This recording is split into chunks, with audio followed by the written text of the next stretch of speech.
Regardez sur quoi je suis tombé.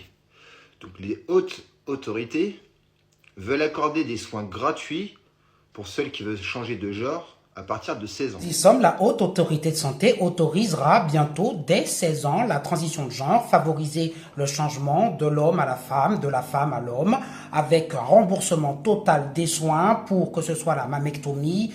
On y réfléchisse un peu pour la vaginoplastie en se disant qu'il faudra peut-être un accord supplémentaire, mais sinon, sans condition, lorsqu'un jeune de 16 ans dira « je veux changer de genre », alors on lui donnera tous les feux verts. L'histoire de Léa, c'est celle de beaucoup d'autres détransitionneuses. Mal-être, rejet de son corps, dysphorie.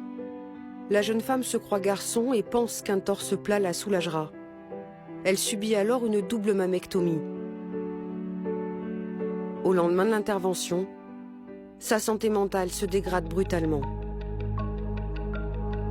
Après qu'on m'ait enlevé les seins, là j'ai eu j'ai fait une forte dépression, j'ai failli me... Et on autorisera toutes les opérations et bien sûr on remboursera tous les frais esthétiques, mâchoire, bouche, lèvres, implants capillaires, enfin tout ce que vous voulez, parce qu'il faut favoriser cela alors que d'autres pays sont en train d'en revenir. Nous, la France, nous avec la HAS, mais je vous l'avais dit, la HAS, la Haute Autorité de Santé, même pour l'autisme, j'ai dénoncé depuis au moins 10 ans que c'était idéologisé politiquement parce que, bon, l'autisme, vous connaissez pas, je vais pas rentrer dans les détails, mais il y a énormément d'idéologie pour absolument nous enfoncer dans le crâne que c'est purement 100% un trouble neurodéveloppemental et tout ça. Et la HAS a écrit de nombreux textes en ce genre pour pouvoir bannir toutes les thérapies.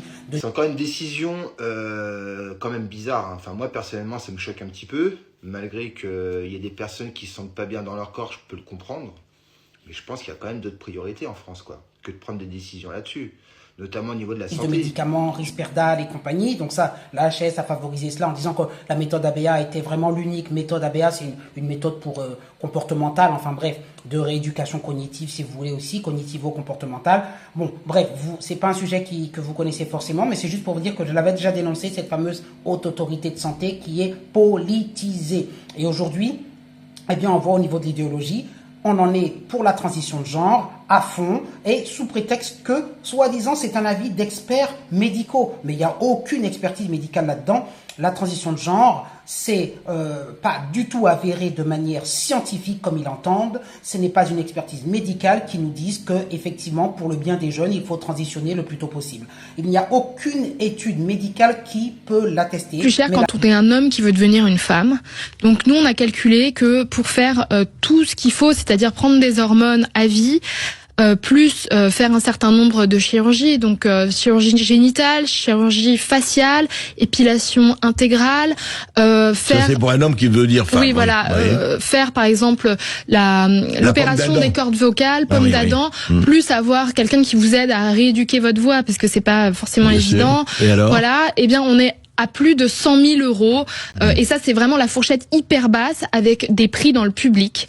Et ça, c'est pris en charge par la sécurité sociale intégralement. Intégralement, c'est-à-dire que si je veux transitionner, les 100 000 euros me sont intégralement remboursés par la sécurité sociale aujourd'hui. Oui, tout à fait. Légalement, sous le pont de la loi. Tout à fait.